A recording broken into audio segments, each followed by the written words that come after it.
Okay, so no problem. It's like we're good there. Video, there's video. This is about as good as we're gonna get with this. That's okay. All good. You started recording? Yep, they've already recorded. We can pause it and then we can.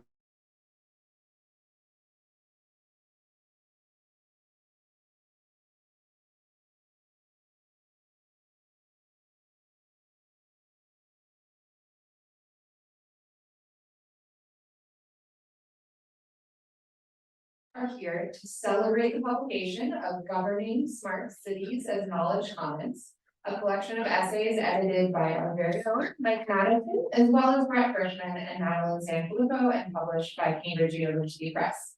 So you might have noticed as you walk in, and actually we'll put this in the chat later too, you can download and open access a copy with the QR code at the front of the room, and there are also hard copies available for purchase at that QR code. So before we begin our discussion, I'm going to ask you all to speak loudly when we get to the Q&A and discussion, because that is our Zoom microphone. And we want to make sure the folks online can hear your good questions. So let me start just by saying a very few informal words of introduction about our speakers. And turn it over to them. So Mike Madison is a professor of law and John E. Murray faculty scholar. He is a senior scholar at Pitt and was actually our inaugural academic director. He is also a faculty affiliate with the Center for Governance and Markets. As many of you know, Mike is very prolific, so I won't begin to tout all of his work to you here today, but I will highlight his role as the co-founder of the Global Research Network workshop on governing knowledge commons. And so this book that we're here to learn about today marks the 5th book to come out of that really fruitful workshop, along with a lot of other work. I'll let Mike tell you more about that governing knowledge commons framework and that's the place of this book and that series, but I'm so pleased that the workshop took smart cities on. I mean, this framework really allows for a fascinating set of case studies around the dilemmas inherent in the development and deployment of smart cities. And especially Mike's essay in this volume, the kind of solution that smart city is, knowledge commons and post-industrial Pittsburgh, explores our cities, really distinctive layers of physical, political, and civic infrastructure. So given that his essay includes a hearty dose of realism on smart cities, I am especially pleased that we have Karen Lightman here to comment. Karen is the executive director of Metro 21, which is a smart cities institute at CMU. And Karen and Metro 21 work to deploy research and technology with municipal partners. Karen's expertise is regularly in demand across disciplines, thinking about how the evolution and governance of smart cities intersects with equity, sustainability, and more. So I will turn it over to Mike for remarks, but first, please join Pitt Cyber, the Law School, and the Center for Governance and Markets in congratulating Mike and welcoming Karen.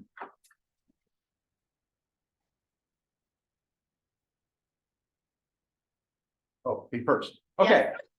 Unless we don't want to be. No, just like quickly set the stage. So first of all, thank you all for coming. This is fantastic. This is such a wonderfully diverse community of people who's here today, and there's a number of folks online watching on the Zoom stream as well. So it's great to see everybody in person, in the flesh, face to face. That's terrific.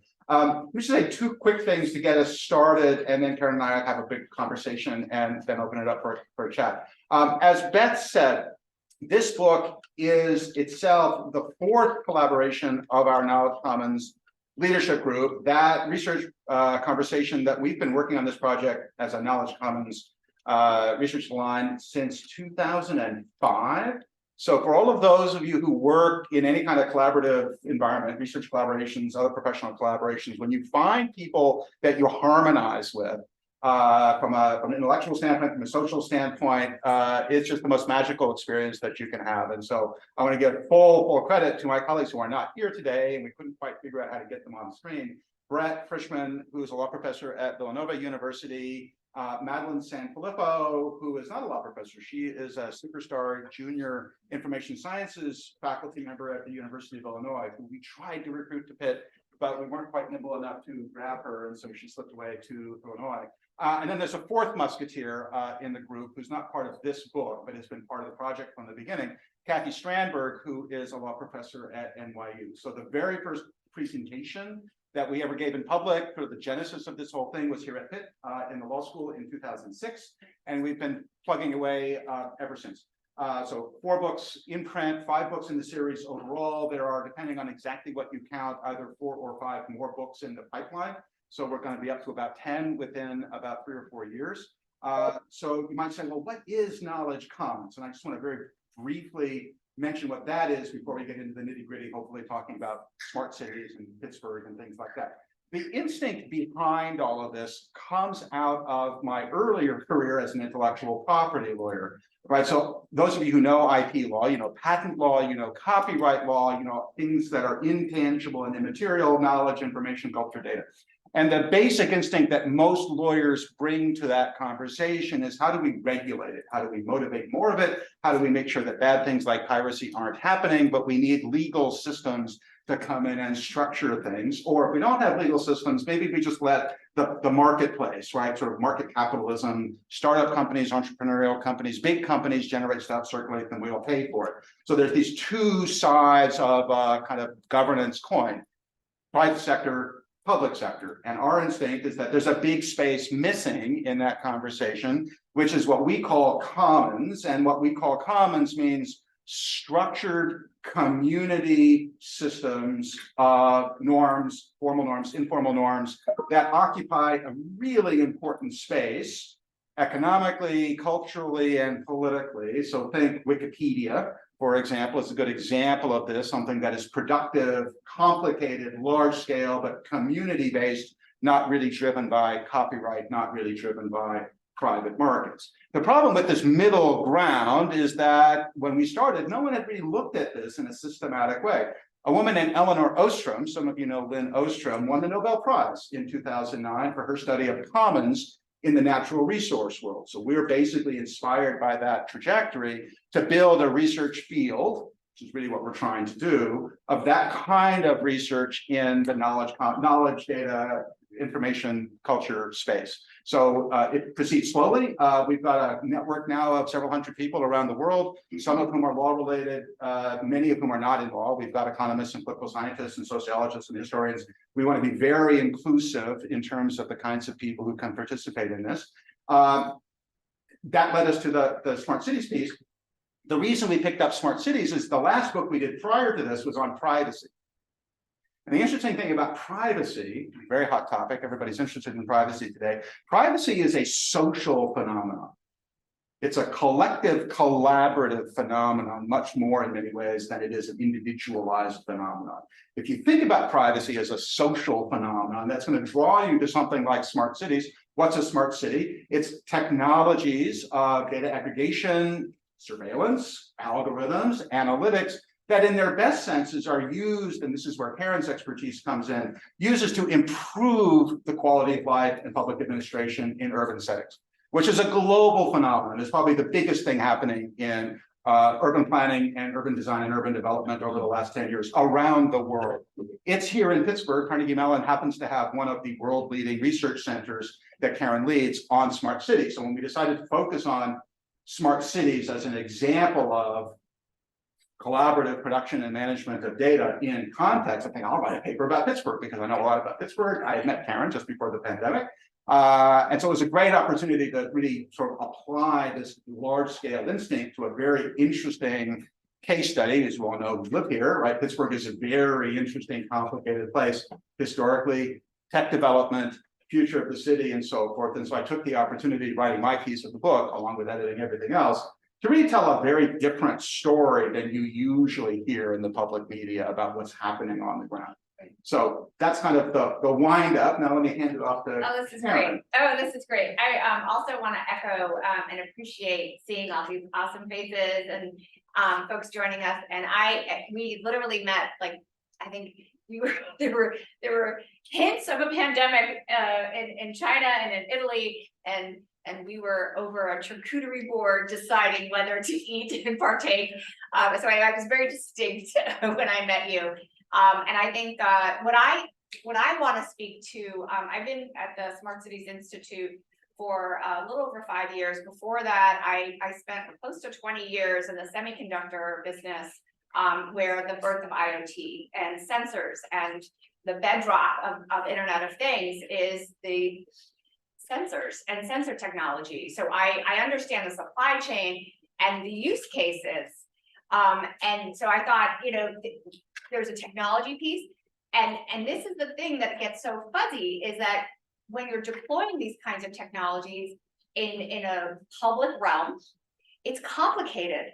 And also people, human behavior, not always rational, sometimes very emotional. So it's not, yes, it's technology, and we have so many, we're doing it all over this region. It's often the issues are not related to the technology itself that has been proven. It is the implementation, the deployment, and it hits these issues that you're talking about time and time again when you're trying to do things with a lens of diversity, equity, inclusion, accessibility, belonging. It is very messy. And so what you're defining comments, I want to define smart cities for you and with you. I want to bring it back from the air quotes of a smart city. I want to bring back smart, meaning a smart technology is one that is inclusive, one that is thinking about principles of co-creation, and thinking about diversity, and thinking about the fact that it's got to be iterative and collaborative. It's not a technology that you throw over the transom and hope that it sticks.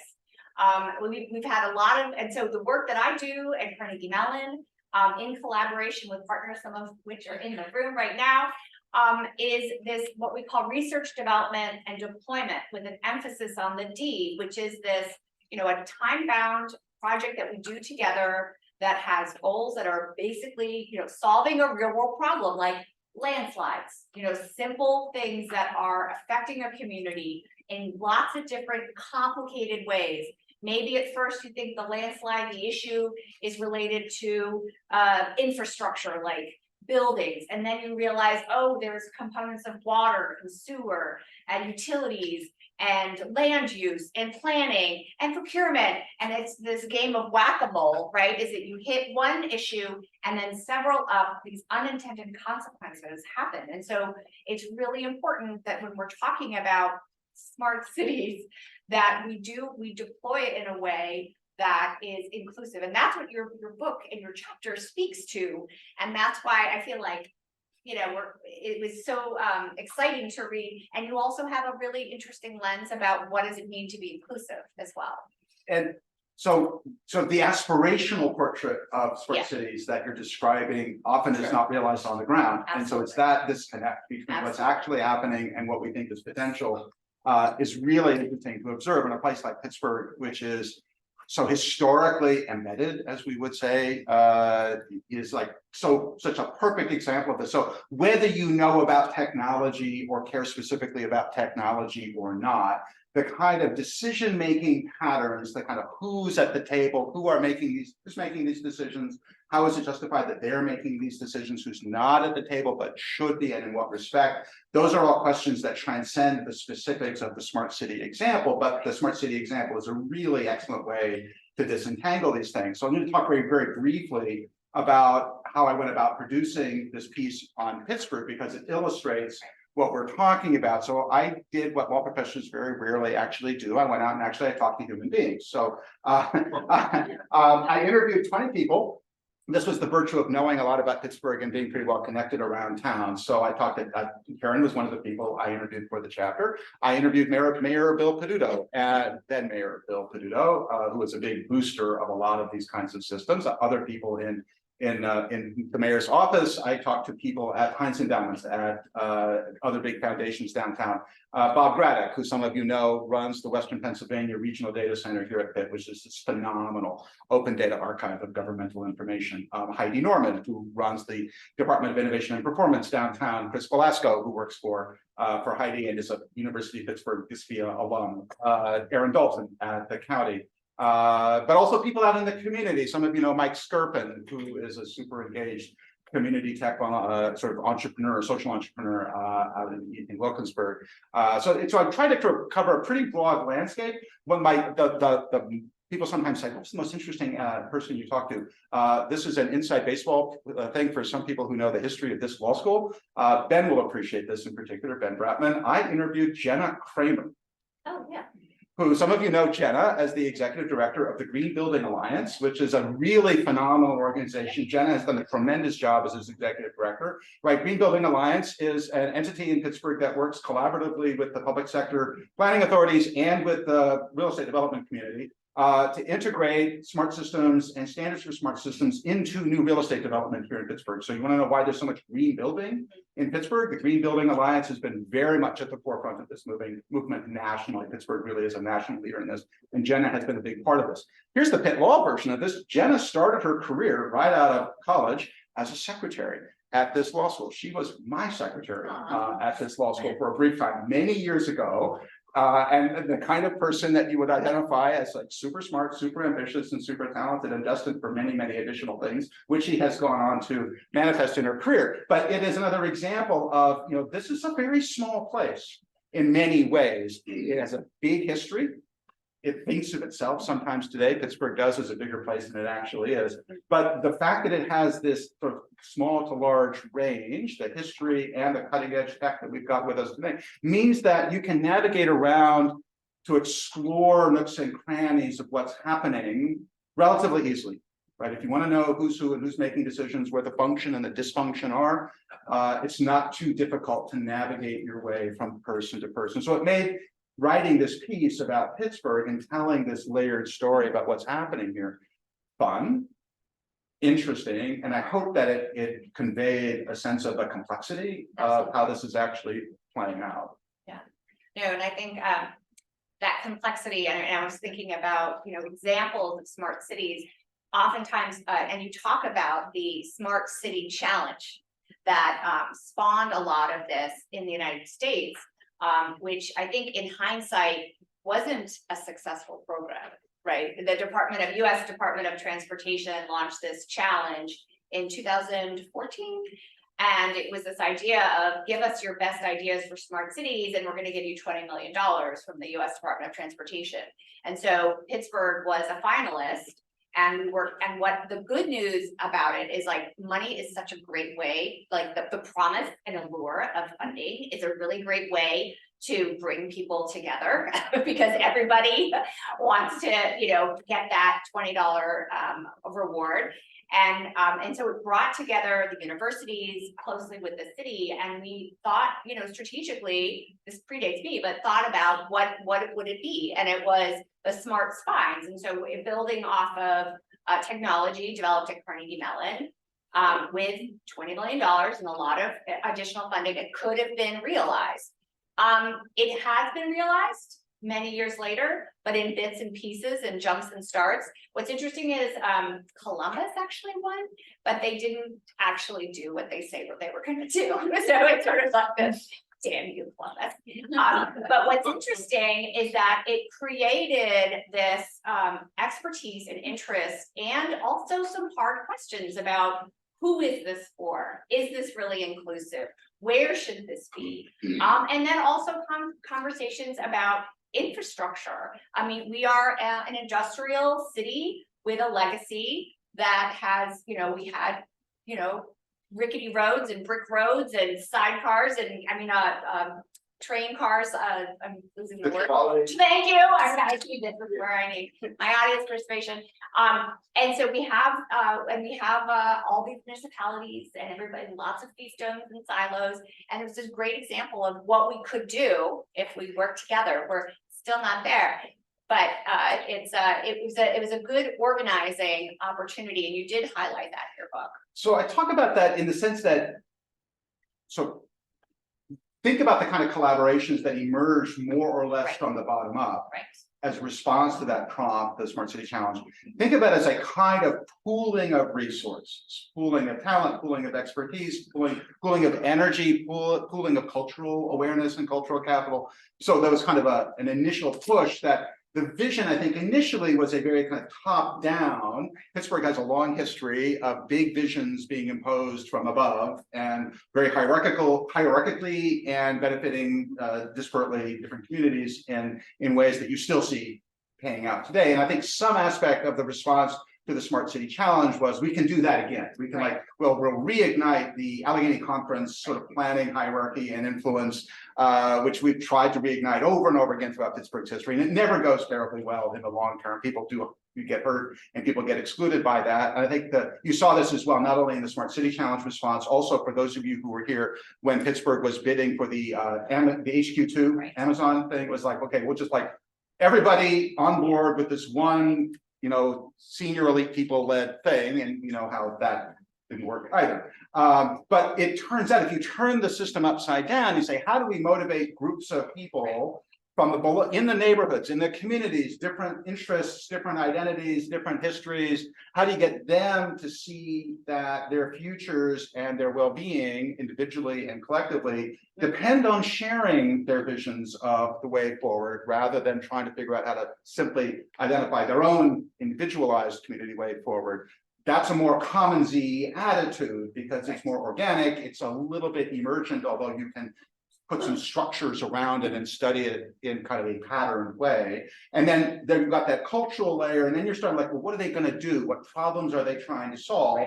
How is data, how are analytics, how are sensor technologies, how are those data pools that these bottom-up organizations are collecting? How are we solving problems by pooling the data? So you've got a second layer of collaboration and combination. Again, the virtue of this commons angle that we've taken in all our work is that we're going to be able to see those phenomenon explicitly and prioritize them in thinking about problems and solutions, rather than saying, oh, we're over here in the corner, there's this quirky collaborative thing that's somehow succeeding despite the best efforts of the downtown elites who are telling us all what to do. So in part, it's a structured research approach that allows us to draw a lot of this nuance. But for those of you who are not like me in the middle of all this, it's simply a different way of seeing things that are important that we're not otherwise primed to see. And it's really hard.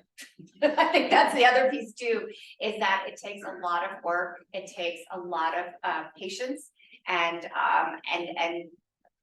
failure. And I think that's the challenge that we have in this community. I think we can all agree is this community is still quite risk averse, and we're not so welcoming of failure. I was just talking with colleagues at the city and actually in Philadelphia as well as in Pittsburgh. There's a challenge that we have here in Pittsburgh that using, and especially if you have public funding, you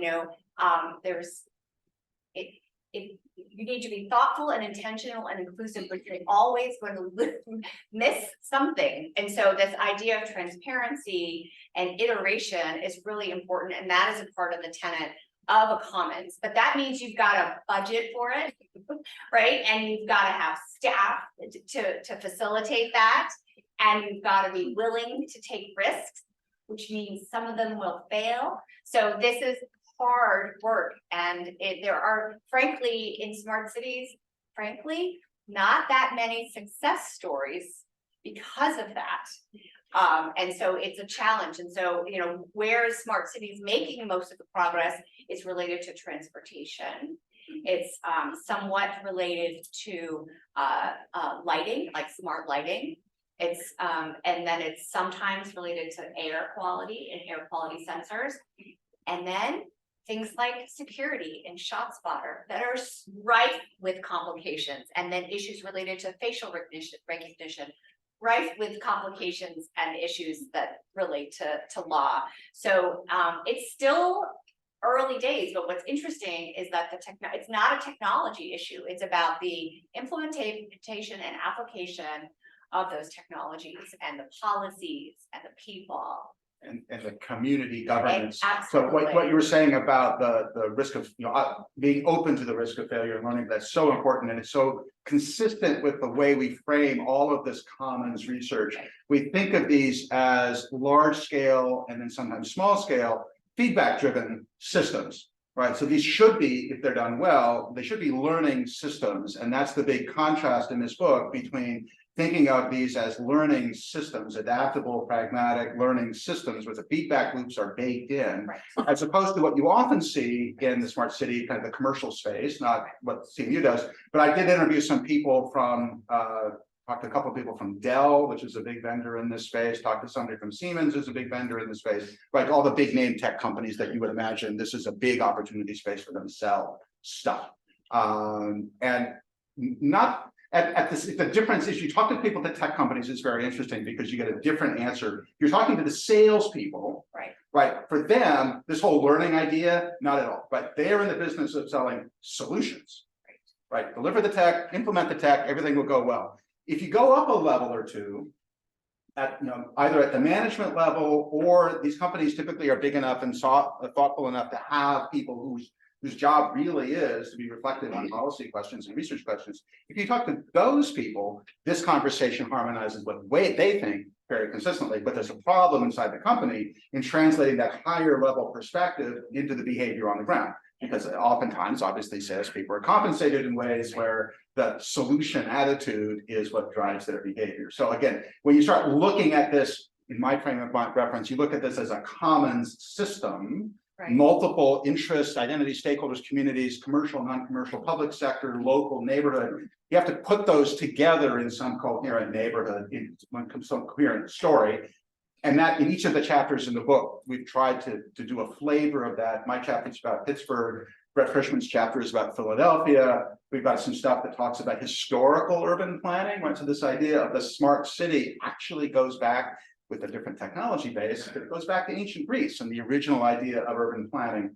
If you ever study architectural history and urban and layouts of ancient Greek cities, they were very, and Romans too, very careful and thoughtful about how they can lay out their cities and plan different uses in their cities with a kind of an instinct around intelligent use, animating that. And so when we talk about smart cities, yes, there's something very contemporary and cutting edge in terms of current technology, but the underlying motivation, this is something that's not just interesting and important because it's happening now. You could do, I've done historical case studies and this idea of sharing knowledge productively, but in a patterned or structured way, goes back through centuries. So this idea that copyright or patent and IP is going to drive innovation and will save cities, don't believe it for a second. Way oversold. Yeah, and I think that also speaks to this issue of interoperability, because the challenge with a lot of these companies is they want to sell a platform. They're like, we have it all. It's your Swiss Army knife. Depend on us for everything. And then their competitor is saying the same thing, but on a totally different network and a totally different platform. They don't speak to each other. And this is the challenge that communities and cities have, as they need to procure things. They need to make a decision about which vendor to choose. And so this is something like, Chase, we have this conversation all the time about when you're choosing a vendor, you need to ensure that the platform is interoperable with other technologies, because you want to future-proof it. Because especially if you're using public funds and you're making this big investment, you need to be thoughtful that it's not going to have to be retrofitted every 5 years or 10 years. Like, I mean, what my iPhone, wherever, in 2 years, the thing becomes a brick because it's out of date. You don't want that in your physical infrastructure in your city. Right. And so you need to be able to take the batteries out. You need to be able to, charge. You need to have. And so this issue is so important and it's so complicated. And the challenge is, too, to the point you were making earlier, we're an American society, we're a capitalist society. And so our belief is that the market is going to have some efficiency. Well, that's not always true, right? Because there are gaps. And then the challenge is, what is the role of a government? So I was talking to some students who were doing some work with the city of Pittsburgh on digital twins. And they're like, we are struggling to find examples of digital twins in the United States that are not just marketing brochures. And I said, that's because they don't exist. They don't exist. But you go to Singapore, you go to Qatar, you go to Saudi Arabia, you will find it there, but there also is no democracy there. Right. So there is that, these are challenges, and we have choices, and we should be, intentional and thoughtful as we make these decisions. Maybe we should open it up. Yeah. See if people have comments or questions. Beth has a microphone. Oh, we got one. Alan has one in the way back. You need the microphone for Zoom or? Yeah, I'll just say, this, I don't know anything about any of this, which is why I came today, so I learned something about it. But I have the question about what are the implications for you, the work you're doing for economic justice on the diminution of inequality of wealth and income, and also for climate change, if any. Well, these are all problems to solve, right? And so especially when you're talking about issues, they're all connected as well, because oftentimes communities that are disadvantaged are often the ones that also have issues related to climate. They're the ones that have the lowest air quality. They have their water that is not potable. And then they also need opportunities for economic development. And so they're all connected. And so if you are being thoughtful and intentional about a smart city, it's inclusive. And so it's also being mindful of economic opportunity. I just led a National Science Foundation Regional Innovation Engine proposal, which led to a totally different topic, may the best person win. But mine was focused on how do we deal with issues in Appalachia, in Southeast Ohio, West Virginia, and rural Southwestern Pennsylvania, where we have all this great technology and automation and robotics happening, and yet you drive, an hour or even a half an hour south, north, and that these communities are still stuck. And they don't have opportunities, and it's also related to coal mining, right? And so as you think about green jobs and clean jobs, this is all interconnected. So we need to be holistic and thoughtful about how we do this, and it means being more inclusive. It means going beyond the hallowed halls of a Carnegie Mellon and a Pitt, and going to technology colleges and community colleges, and also redefining what it is in our K through 12 and education program. So it's got to be very big in scope. The problem is, my friend says, like, how do you eat an elephant? It's one bite at a time. You can't solve all of this. These are big issues you're talking about. So but I think the point is that when you're making investments, you need to be thoughtful about the economic opportunity, the impact on climate, and issues for workforce development. The challenge is we often aren't doing that when policy decision makers, who are often politicians, have a very short time window of when they're looking out. They're not looking out 20, 30 years in the future. They're looking at 40-year increments. So, for example, we have the county executive election coming up, right? May 16th. This is a big deal. The county, Allegheny County, has over $1 billion budget annually, and they will have huge influence on the future of our region. I hope you all vote. I hope you all decide who you're going to elect, because that will have implications for the issues you're talking about.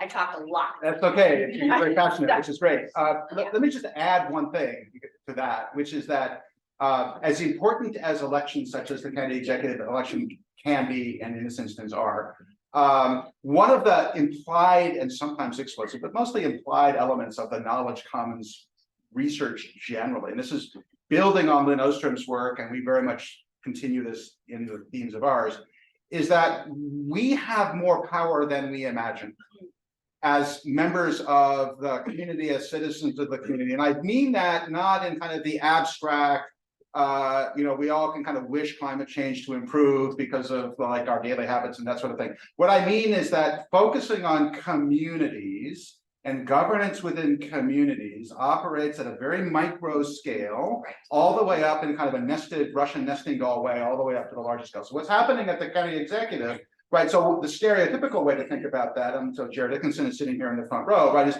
in a political system sense, you've got like small scale neighborhood organizing that grows into large scale organizing, and eventually you get your person into office, and then you enact policy through the structures of the legal system in that way, right? So that is the rule, that's the way that democracy historically has been stereotyped. It obviously has many, many flaws in all kinds of ways. So, and then if you're a community organizer, like that label, community organizer, and there are plenty of community organizers around Pittsburgh, like there are in other cities around the world, right? You're kind of sort of nibbling at the edges of the system because you've got kind of a limited scope and you've got a limited budget and you've got volunteers usually. And so what if we turned that picture inside out?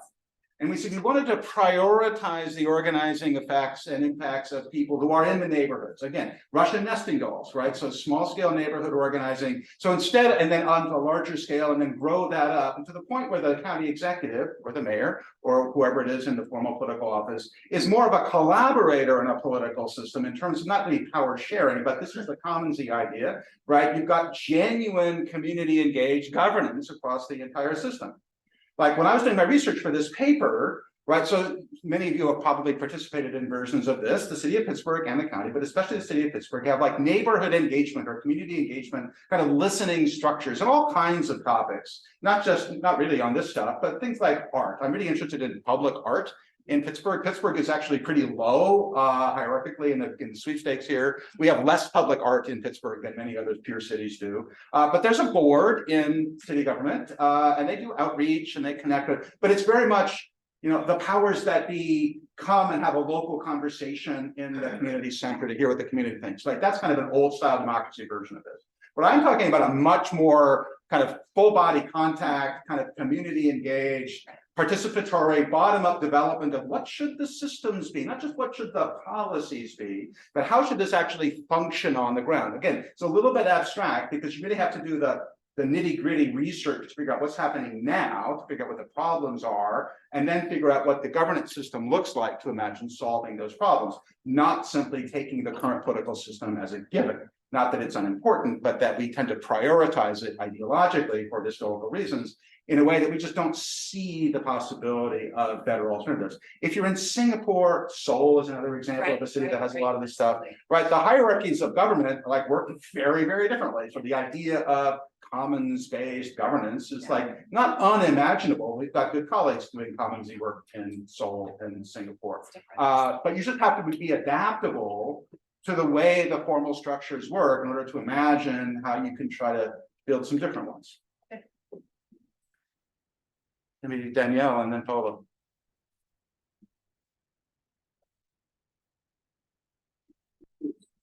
Interesting. I'm from computer science here at Pitt, and I've been working in IoT for maybe 10 years.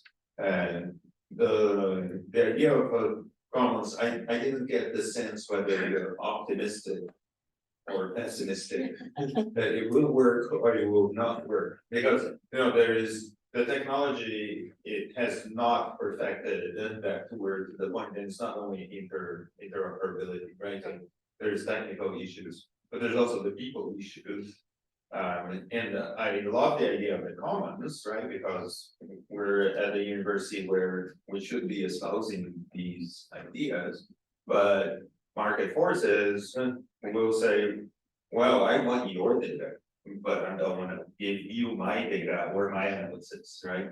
So are you optimistic or pessimistic? I didn't read the chapter. Yeah. Right? So well, I guess here's the thing, like Google Sidewalk Labs, right? They tried to do this up in Toronto, and with this idea that Toronto was going to create this commons, like that was their vision. It was like a commons, except it was the Google way, right? And they thought they were engaging the community, and it didn't work out as planned. And there was a lot of backlash, and so they had eventually pulled out. They said it was because of the pandemic. Which is a great, excuse, definitely. It could be accurate. And now what they've done is they've decentralized and they've taken the companies that they wanted to promote in and put in that. And now they have their own, they're doing like different kinds of wood, different kinds of infrastructure, different kinds of parking sensors. I guess I'm hopeful because I feel like there is a beauty to what we're proposing with this idea of a commons. I also know it's really hard and it's going to take political will and funding.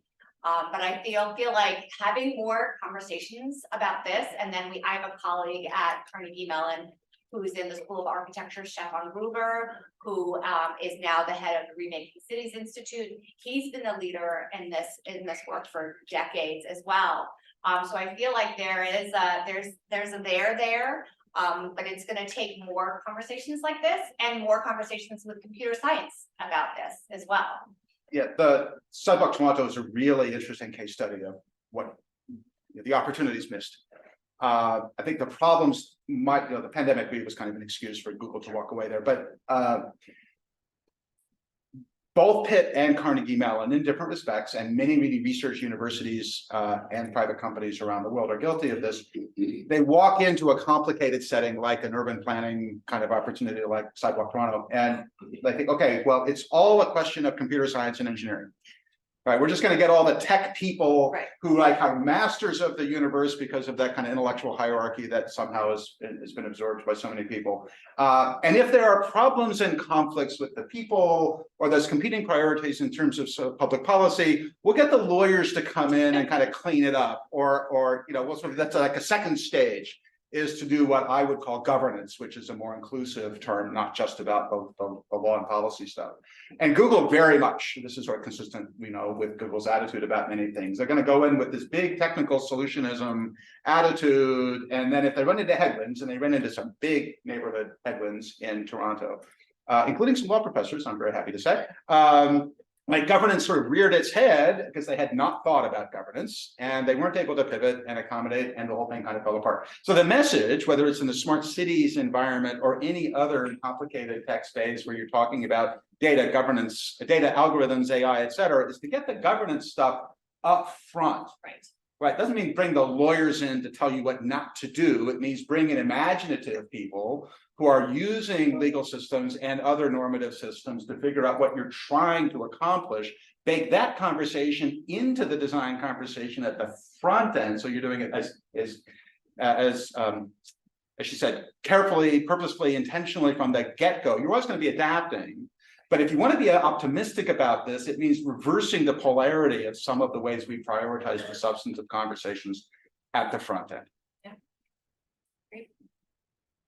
Thank you very much, and thank you, Mike, for sharing some of your materials in advance so I could read.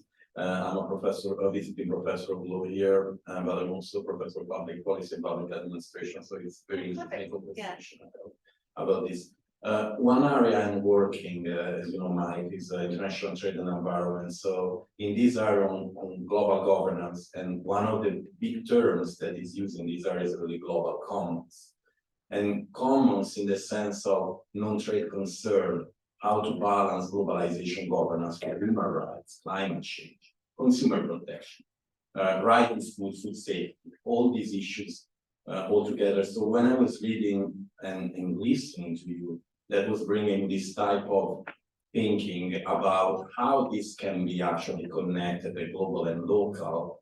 And one immediate comment that comes to me is what the Sustainable Development Goals are doing, that try really to interconnect and not feel separate, like we were saying about Appalachia and West Virginia. I'm in West Virginia University, my own institution, and how coal mines and everything. So the Sustainable Development Goals really try to interconnect that it's much different, for example, from the Millennium Development Goals, where problems were taken in consideration by boxes, water, food, energy, separated.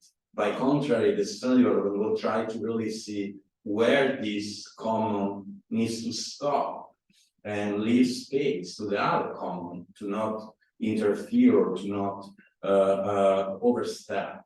And of course, the technology element is really fascinating. So it was really more a comment what these type of things speak to you, how these things speak to you. And then one last point on from you, Mike, on your perspective on retrofuturism for Pittsburgh, and how do you see that in the middle of all these issues? Because your chapter was about that, so I was curious to hear more about that. Yeah, so that's a brilliant, thank you, Polo. That's really great comments. So just very quickly on the first part and how this work connects up with so many additional sectors. And there's a little bit of an echo, you might not have heard it, but I heard it between your comment and Alan's comment about climate change. One of the things that you start to see when you take this attitude as to collaboration and shared pooled resources is that something like food security or international trade, or whatever other sector you might focus on.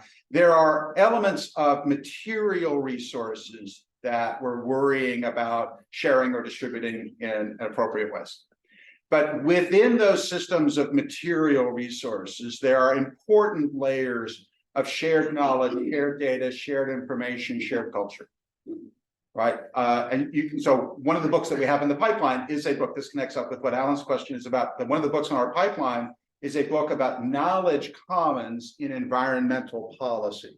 So we think about clean air, we think about clean water, or we think about other natural resources where health and security are really very high priorities in the health of the planet. Right, making those things effective, making public policy effective, for example, in climate change, requires careful attention to sharing data, right, sharing knowledge, and making sure you identify that as a critical part of the conversation. It's not just about emissions. It's about how everybody shares with one another what's going on with respect to emissions. The thing that complicates that is the second comment you had about the retrofuturism. So Pablo knows that there was a review of my paper that was published a couple months ago that sort of connected up my study of Pittsburgh with a broader academic literature on sort of futurism as an academic discipline. So Pittsburgh has a very long history of dreaming big about its like bright, spectacular future.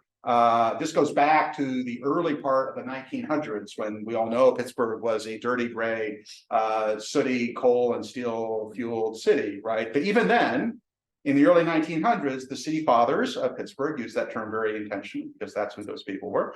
Like they had big dreams of what a spectacularly awesome place Pittsburgh would be. I don't know if any of you, for example, have ever seen the drawings that Frank Lloyd Wright was commissioned to produce for some spectacular buildings that were going to be built at the point. In this very kind of 1950s Disneyland-ish kind of sort of mood, my new favorite word, mood. That is laughing.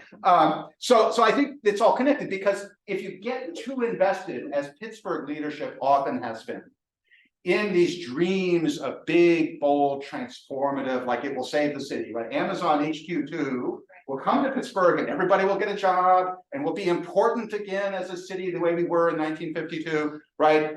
You have these spectacular dreams that can get in the way ideologically and conceptually of doing the hard work that Karen and I are talking about in terms of understanding what's actually going on the ground. What are the actual problems that people are trying to solve to make it a more livable, inhabitable, healthier, whatever thriving means. It doesn't have to mean, Frank Lloyd Wright or HQ2 or whatever it means.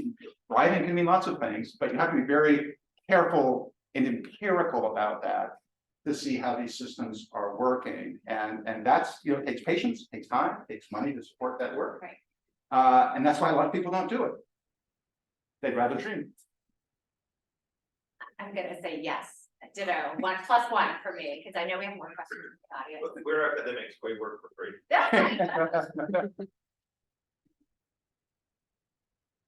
Thanks for such an interesting and thought-provoking presentation. And my question is, if the hard work is done, let's be optimistic for a minute.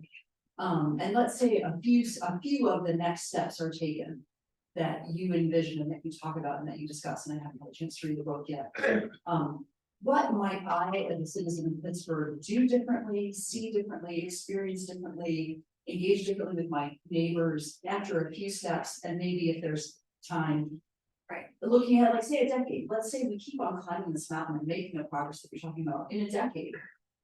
As a citizen of the Appalachian region, what might be different for me or for my neighbors? So what would I see? Would I see different transit systems? Would I attend different kinds of community meetings? I just was wondering if you kind of spin out maybe some of your pet hopes. That is great, and I think that's really important. This idea of being more inclusive. It also means personalizing it so that people can connect with it and identify it and help define it as well. So like mobility is a great example. So the former the Department of Mobility and Infrastructure, Karina Ricks, she was the director for Kim Lucas, who is now, and she did this 50-year visioning, sort of this idea that all of us will be dead, okay, no offense, but nobody in this room will be alive in 50 years, right? Most likely. I don't plan to be alive in 50 years. So what is that future going to be? And what is the Pittsburgh? What do you want to see in 50 years? And let's just like go crazy, go nuts and think about what we want to do. In 10 years and 20 years, I think it would be great to see more of this livable quality of life. Like, it'd be great if you didn't have to worry about air quality days like we are today. It would be great if I didn't have to drive a car. You know, like this idea of, but like getting around, being more of it, able to get around more efficiently, that is in a clean way. You know, like there's so many. Go. I'm not gonna go to town on this. Yeah. So, there are communities in the region. We all know that there are communities in this region. There are neighborhoods in the city of Pittsburgh that are suffering terribly. Right? Just lack of money, lack of jobs, lack of healthcare, lack of transportation. Right? Go up the Mon Valley. There's neighborhoods in the city of Pittsburgh. You don't have to go all the way up the Mon Valley to find this stuff, right? How can we should be, as a collective community, working on those problems? Are there ways in which collaboration, data sharing, deployment, thoughtful, purposeful, well-governed deployments of technology can improve the quality of life for people in those communities? Right? Two, there's an enormous amount of anxiety and stress in this community over things that ideally people should not have to stress over. Air quality is one, access to healthcare is a second, job opportunities are third, taxes, and people are always complaining about high taxes are fourth, right? Did the Penguins make the playoffs at the end of the day or not? I know that was kind of on the bubble. I mean, so that's trivial to substantial, but it kind of runs the gamut. Quality of life means a lot of different things to a lot of different people. A lot of people today and in the future will not have and will not want to allocate time in their own lives to like community-based governance of whatever it is thing. So how do we make sure that people can allocate their own priorities, opportunities, time with families, time with friends, time with neighbors, time outside of Pittsburgh, so that they are not necessarily drawn into dramas that are just time sinks and energy and emotion sinks the way they are for so many people right now. At the high end, so to speak, I don't really mean to be high-low, but sort of at the more elite end, let's say from the business and formal government standpoint, right? I have written multiple times publicly about the flaws of the elite hierarchical governance structures in downtown Pittsburgh. We significantly live with a power dynamic at the city and county and Allegheny Conference, Pittsburgh Technology Council, all lumped in a whole bunch of people where I have lots of friends. That are largely legacies of the 1950s and the 1970s, right? It's been a long time since this city really thought strategically about how government and private sector participation in government is directed to solving the problems and opportunities that this place actually have. And I get very critical about this, but I love living here. We all have our favorites. I mean, there's an enormous resource base in Pittsburgh. People love this place. All those who are, I'm not from here, many of you are from here. The attachment, the sense of belonging and identity that people have if they grew up here is incredibly powerful. It has to be top 10 in the United States. We have never as a community figured out a way to capture that in a purposeful way and connect it to stuff like what's coming out of the tech sector in a thoughtful way to make people's lives sort of achieve the fantasy of whatever is really achievable. So I'll stop because it's 1 o'clock and No, we could go on a long time. we get very That's a great question. And I think ultimately what I would love is that everyone in our community felt like they were belonging in this community, because right now we don't have that. It is not that world. So that would be my goal, is that, and that people felt like they were a part of this community and it was their community. So I see it's 1 o'clock. I think we should formally call it to a close. I think that is the perfect place to act. So you all feel free to grab more salad, stick more. Thank you all for being here. We really love your attention. Thanks to the online folks as well. Yes, thank you. Nicely done, sir. We think up very, very